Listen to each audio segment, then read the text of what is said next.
Bienvenidos y bienvenidas a este primer programa de este espacio de divulgación científica del Centro CIC Biogune. ¿Te has preguntado alguna vez cómo será nuestro mundo en los próximos años? ¿Qué avances científicos y tecnológicos nos esperan? En este primer episodio de hoy vamos a explorar las respuestas a estas preguntas y sumergirnos en un universo de posibilidades que solo parecían existir en la ciencia ficción. La ciencia, por su parte, ha estado experimentando su propia revolución. Disciplinas como la biología, la química y la medicina están siendo transformadas por la incorporación de la inteligencia artificial en sus investigaciones, allanando el camino hacia nuevos horizontes científicos. Nos encontramos en una era en la que esta poderosa tecnología está transformando la manera en que vivimos, investigamos y nos enfrentamos a los desafíos más apremiantes de nuestra sociedad. ¿Te gustaría descubrir cómo la inteligencia artificial está revolucionando la ciencia? ¿Cuáles son los avances más recientes y los desafíos que aún persisten? ¿Qué impacto puede tener esta tecnología en la investigación y desarrollo de nuevas terapias y medicamentos?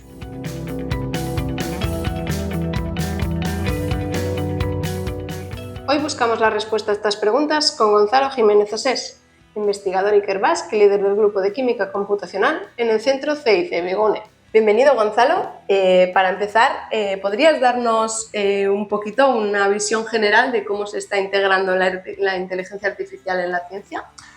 Buenos días, gracias por la invitación. Pues la integración se está dando deprisa y un poco sobre la marcha porque realmente está yendo muy rápido y nos ha pillado a muchos a contrapié. Sobre todo en el mundo científico es algo con lo cual no habíamos experimentado demasiado, pero que los desarrollos se han hecho y se han desarrollado en las empresas de software, desarrollo de software, de comunicación. Entonces, por esto es algo que nos ha cogido un poquito por sorpresa, en el sentido de que los desarrollos que están saliendo, los más mediáticos sobre todo, pues han aparecido para nosotros de la noche a la mañana, como pueda ser AlphaFold, como pueda ser ChatGPT, en un contexto más amplio. Entonces vamos un poco a adaptarnos sobre la marcha. Lo que yo sí que te podría decir desde mi experiencia personal, que es una integración extremadamente rápida, extremadamente sencilla y muy eficaz.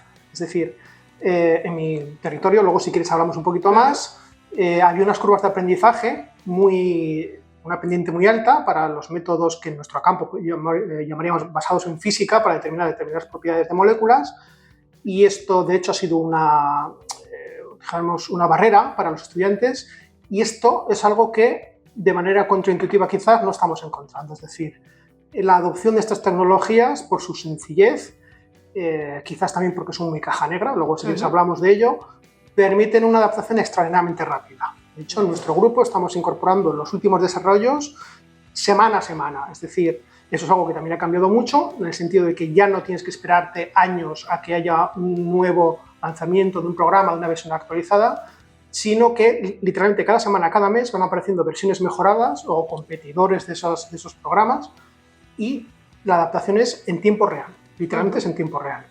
Vale, tal y como comentabas, ¿no? Pues vamos a poner algún ejemplo para que los oyentes también se centren dentro de la ciencia.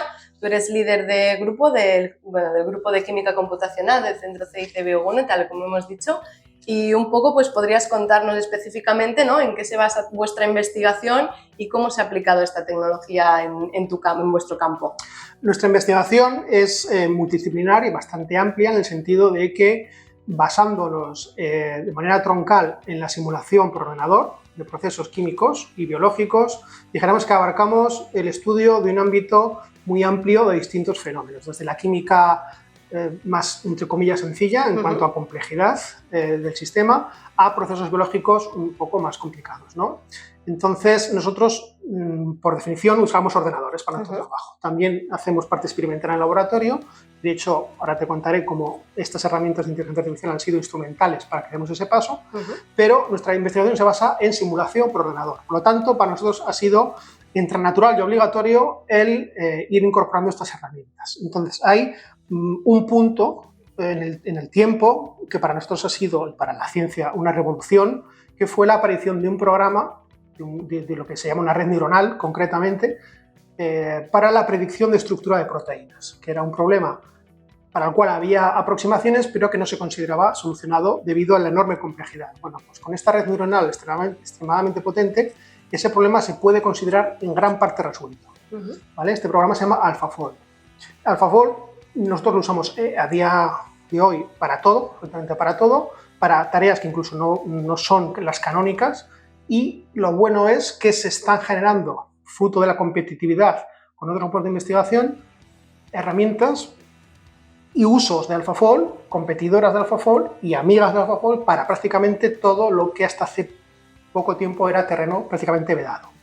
Entonces, AlphaFold ha sido, junto con Rosetta Fold, ha sido probablemente el evento singular más importante, yo creo, en mi campo seguro, en las últimas décadas, probablemente por la ciencia también. Entonces, nosotros usamos ese programa para predecir, esa red neuronal para predecir la estructura de las proteínas, pero están apareciendo redes neuronales para predecir la secuencia de los proteínas, que también era un problema bastante complicado. Entonces, otra de las aproximaciones que usamos se llama Protein MPNN, ¿vale? Para hacer diseño de secuencia, y lo que hacemos es integrarlo todo para diseñar nuevas proteínas con funciones que no existen en la naturaleza y que en este momento estamos intentando, pues desde hacer nuevos catalizadores basados en metales, como nuevos bloqueadores de determinadas proteínas, de determinados anticuerpos, y para ello necesitamos una herramienta muy potente que nos permita diseñar la secuencia, Protein MPNN, y un programa muy potente que nos permita diseñar la estructura AlphaFold. Entonces, por acabar, lo que antes nos costaba literalmente años, ahora lo hacemos en semanas. Ha sido muy rápido el aprender a usar estos programas y es extremadamente veloz los resultados que genera, lo cual nos ha permitido dar el salto de no solamente ya colaborar con colaboradores externos, sino nosotros mismos, dado que ahora ya el cuello de botella no es el diseño, ir al laboratorio a probar esos diseños computacionales basados en inteligencia artificial. Claro, mucho más rápido. Y justamente con eso que dices, para probar luego la parte experimental y esta combinación de ambas metodologías, ¿no? ¿Cómo ves que puede influir la inteligencia artificial, por ejemplo, en el desarrollo de medicamentos o terapias personalizadas, ahora que ya, bueno, esos proporcionan, ¿no?, una velocidad que antes no existía? Pues exponencial, es decir, están confluyendo varias vertientes. Para el diseño de fármacos concretamente hay como dos grandes campos o líneas de actuación, que son el desarrollo de moléculas pequeñas, inhibidores pequeños, sintéticos, las típicas moléculas, fármacos, drogas, como le queramos llamar, y actualmente está muy en desarrollo que ese tipo de moléculas sean proteínas, ¿vale? Entonces, en paralelo se están desarrollando aproximaciones de inteligencia artificial para acelerar muchísimo ese descubrimiento. Existen redes neuronales para desarrollo de fármacos small molecule, moléculas pequeñas. No está tan desarrollado quizás, pero sobre todo lo que está explotando es el diseño de inhibidores, de bloqueadores basados en proteínas, que es un poco lo que estamos haciendo ahora nosotros.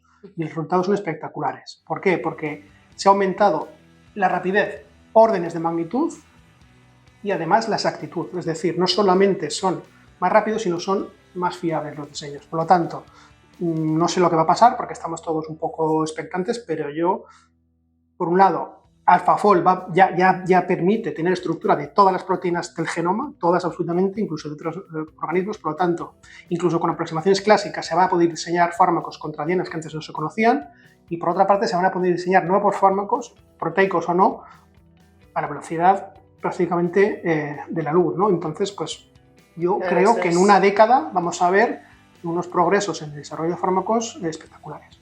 Claro, eso las empresas es muy interesante. Es que fíjate que se están desarrollando empresas nuevas solo para eso. Imagínate. Es decir, los propios de DeepMind, que es la compañía subsidiaria de Google que desarrolló AlphaFold, ya ha generado otra compañía para desarrollo de fármacos basados en la misma red neuronal. Y ahora hay un boom de crear empresas, spin-offs, solamente para eso. Y, por supuesto, las grandes farmacéuticas también están en esta metodología.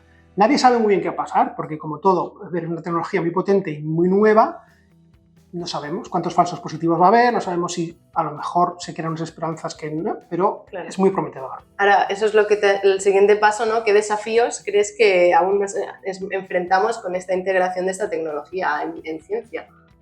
Bueno, en mi campo yo creo que no tanto los problemas o dijéramos los peligros no son tan grandes, quizás porque los datos están extremadamente estandarizados.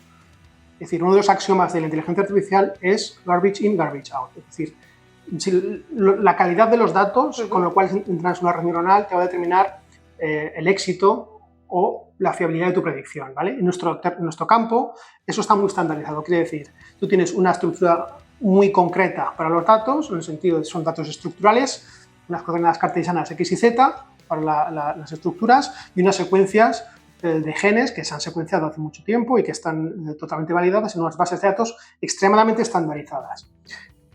Esto no quita que va a haber quizás otros ámbitos de la ciencia en el que es posible que los datos no estén tan estandarizados. Entonces, yo creo que el reto mayor es generar bases de datos de gran calidad, estandarizadas, curadas, de tal manera que las redes neuronales se entrenen en datos de muy buena calidad. Ese probablemente sea, a nivel técnico, el reto mayor. Es decir, por ejemplo, uno de los casos que nosotros no podemos enfrentar a día de hoy, uno de los campos que se podría aplicar a la inteligencia artificial, pero que no se puede, por lo que los datos no están estandarizados, es, por ejemplo, la estabilidad de proteínas y la actividad enzimática de estas proteínas. Porque cada grupo de investigación, dijéramos que ha medido unas determinadas maneras, ¿no? Pues unos miden la KD, otros la KI, la hay una pequeña variabilidad, no están estandarizados, ¿no? Que quizás se resuelva en un futuro, ¿no? Es como en medicina, cómo integras los datos de una radiografía con una métrica de medida en suero, con tal, bueno, es un problema técnico, ¿no? Pero la estandarización y validación de los datos probablemente sea el mayor reto. Aparte de este reto técnico, digamos, que hemos comentado, quizás también es importante considerar la educación y formación de futuros científicos, ¿no? Entonces, ¿cómo crees que la enseñanza en campos científicos debería adaptarse para incluir la comprensión de esta tecnología y su uso correcto?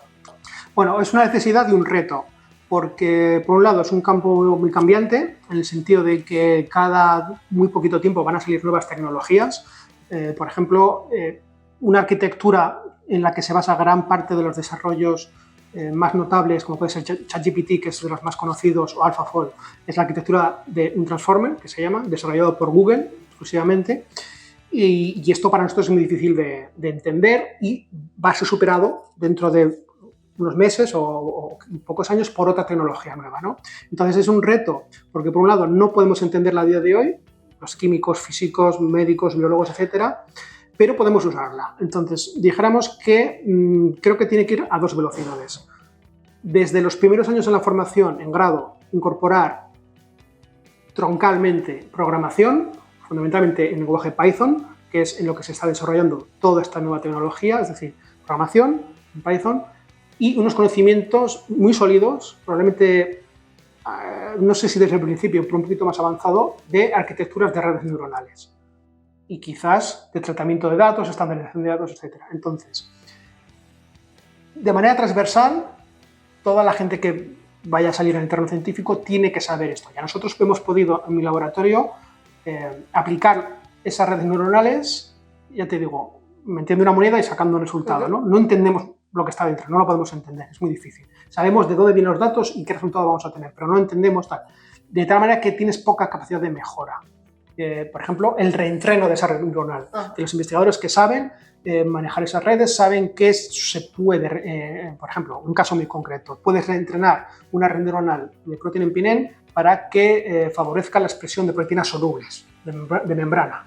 Eso podrías hacerlo tú, pero en mi grupo no sabemos hacerlo, por ejemplo, porque todavía no tenemos ese conocimiento. Si tuviéramos el conocimiento previo, sí. Por eso, formación en programación, Python, arquitecturas de redes neuronales y tratamiento de datos. Y estadística es muy importante.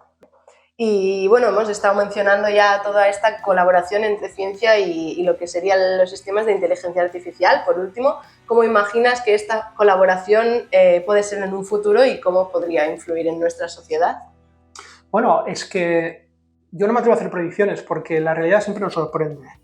Es decir, todo el mundo habla de ChatGPT o de Diffusion, de cualquiera de estos, de DALL-E, de estas aproximaciones, programas que te permiten hacer cosas en tiempo real con una calidad exquisita, ¿no? Y no lo esperábamos. O sea, hace 2 años estábamos metidos en casa y no sabíamos qué iba a pasar con el mundo y de repente, después de eso, ha emergido toda esta tecnología que está en desarrollo, por otro lado, es decir, no ha sido de la noche a la mañana, ¿no? Entonces, yo no sé qué va a pasar. Lo que sí que sé que va a pasar es que tenemos que no tener miedo, enfrentarnos a ella con la mente muy abierta, sabiendo que no todo lo que nos va a predecir una inteligencia artificial es ni correcto ni válido. Es decir, el espíritu crítico es fundamental y ya veremos lo que va a suceder. Yo veo que las cosas van a ir muy rápido, veo que los perfiles de trabajo van a cambiar. Es decir, a lo mejor ya no necesitamos químicos o físicos o matemáticos, sino que necesitamos formación más transversal, probablemente, gente que se sepa adaptar muy rápido a este mundo cambiante y ya iremos viendo. Yo creo que el futuro es apasionante. Siempre digo esta frase, realmente actualmente es la mejor época para ser un investigador, precisamente por estos desarrollos nuevos, porque estamos viendo cosas que antes no podíamos ver. Sin duda, es prometedor, ¿no? Pero lo que está claro es que nos tendremos que adaptar a ello. Y es que es muy fácil. O sea, realmente yo me puse a mí mismo como norma y dije, yo en junio me voy a empapar bien de estas cosas y las voy a hacer yo con mis manos, porque si no, sé que no se las voy a poder pedir a mis estudiantes, ¿no? Y dije, cuando acabe las clases, cuando esté un poquito más libre, me voy a poner a ello. Y es muy fácil, realmente es muy fácil. O sea, porque son programas muy sencillos, a diferencia de lo que pasaba antes. Por ejemplo, los programas de mecánica cuántica, los programas de dinámica molecular, las curvas de aprendizaje eran muy altas, tenías que saber muchas cosas antes.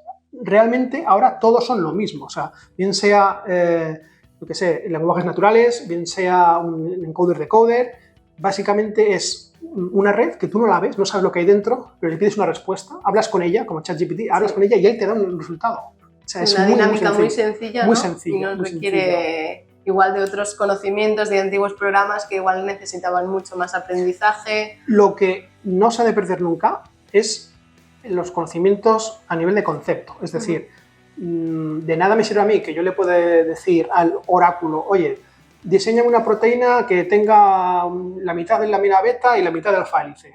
Si luego yo no tengo criterio para saber discernir si eso tiene algún tipo de sentido o no. O no le puedo decir, a ver, ponme un metal aquí en esta proteína y me la pone en sitios que no puede, ¿no? Él te va a dar una solución, pero necesitamos unos conceptos muy sólidos, vamos a decir clásicos, de química, de física, de medicina, clásicos en los cuales tú puedas, con criterio, el científico va a tener que decidir si eso es válido o no, o por lo menos filtrarlo antes de ir al laboratorio. Eso es. Con eso estamos diciendo, ¿no? Lo que siempre se dice de que nos va a quitar puestos de trabajo, que en realidad no, sino que nos va a facilitar. Yo creo que va a generar puestos de trabajo. O sea, esto me lo preguntaron hace poco también. Yo en mi grupo ahora necesito más gente que antes.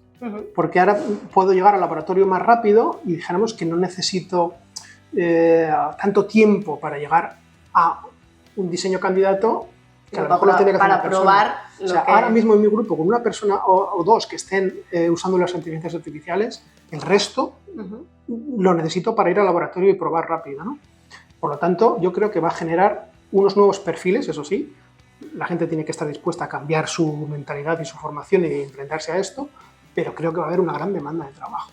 Otra cosa es la robotización, que creo que es un poco por lo que la gente puede tener un poco más de miedo. Eso en química está pasando, es decir, hay muchas etapas manuales de laboratorio que un robot, que no deja de ser como una máquina de montaje de un coche, integrado con una inteligencia artificial, hace muchos experimentos muy rápido. Esa automatización existe y va a existir cada vez más porque aumenta la reproducibilidad, baja los costes, todo lo que queramos, pero eso no necesariamente implica que no se vayan a crear otros puestos de trabajo para alimentar la inteligencia artificial con datos, para tratar los datos, para escribir los artículos, para escribir las patentes. Y para ver esa mente, ¿no? Que tenga ese espíritu crítico detrás, que nos diga si lo que está saliendo de ahí es correcto o no. Muy bien, pues muchísimas gracias, Gonzalo, por estas reflexiones. Han sido muy interesantes y nada, agradecer que hayas podido venir. Un placer, muchas gracias.